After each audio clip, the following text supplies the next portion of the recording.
Hey guys, it's me DDFS, and in this video I'm going to teach you about comments, variables and data types.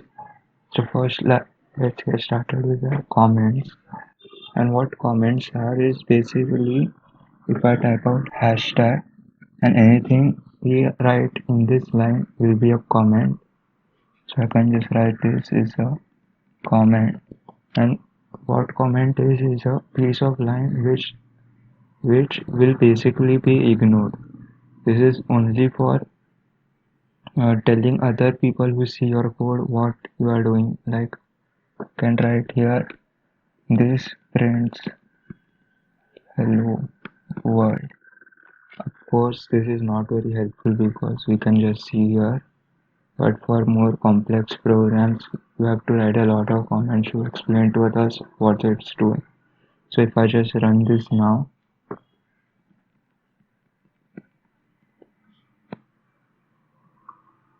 we'll see it just prints hello world as normal.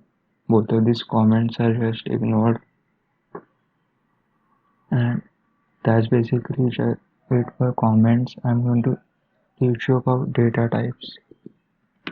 So I'll just type data types.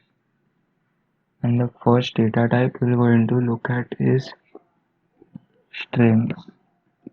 And strings is basically a piece of text which is wrapped around in quotation marks.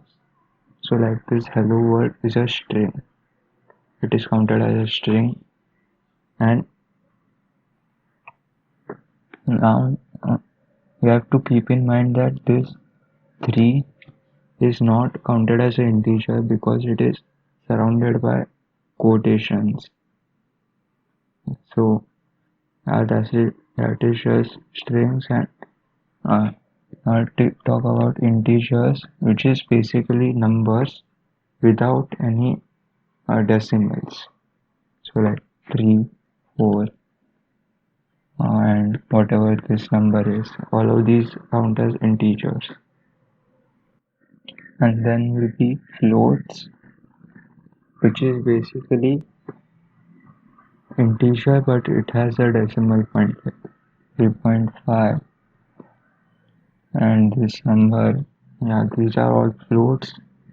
And there is Boolean data types which basically indicate a true or false value. So yes or no, true or false, and it is written like this, true or false. And keep in mind the first letter of this will be capital, and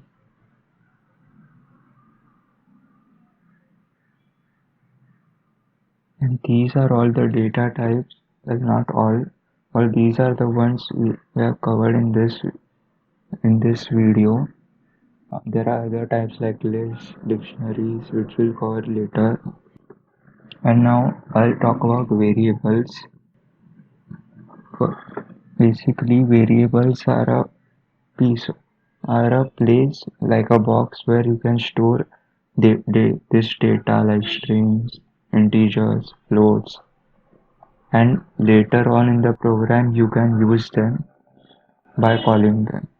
So let's just make a variable, and first we have to give a name to the variable. I'll just call this some variable. I'll name it some variable, and to give it a value you have to use the equal sign and then the value you want to give. Let's say I want to give it 5.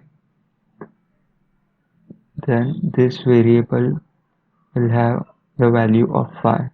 So if I just print out some variable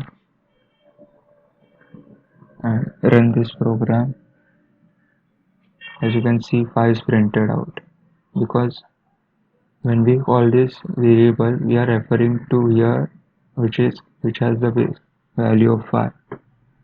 We can also define other variables like some other, I guess I will name it.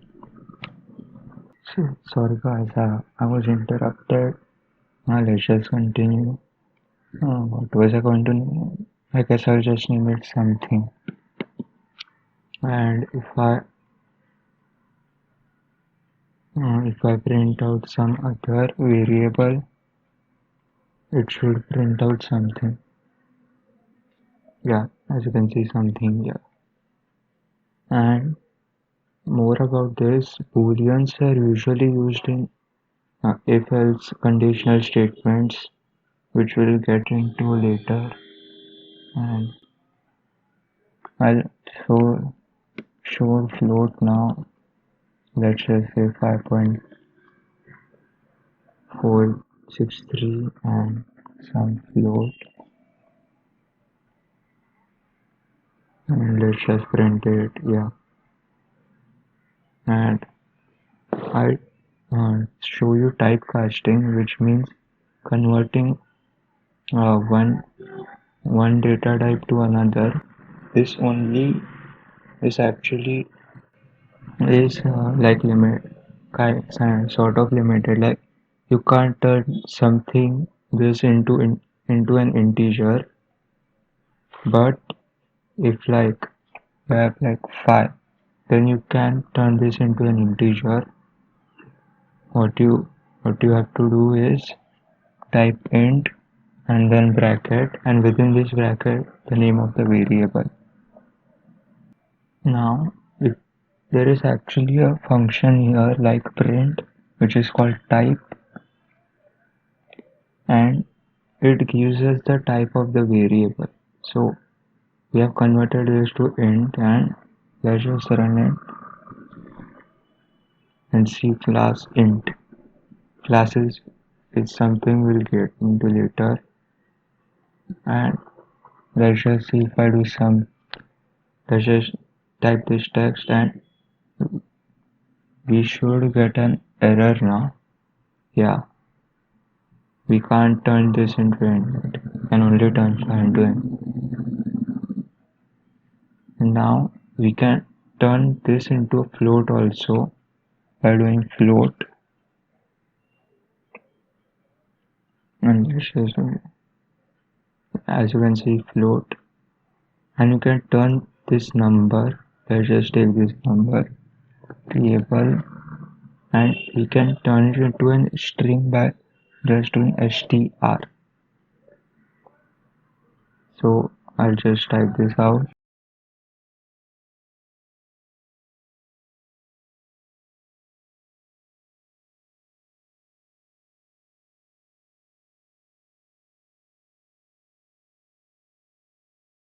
and one more thing, let's just make a boolean value, some bool and let's set it to false,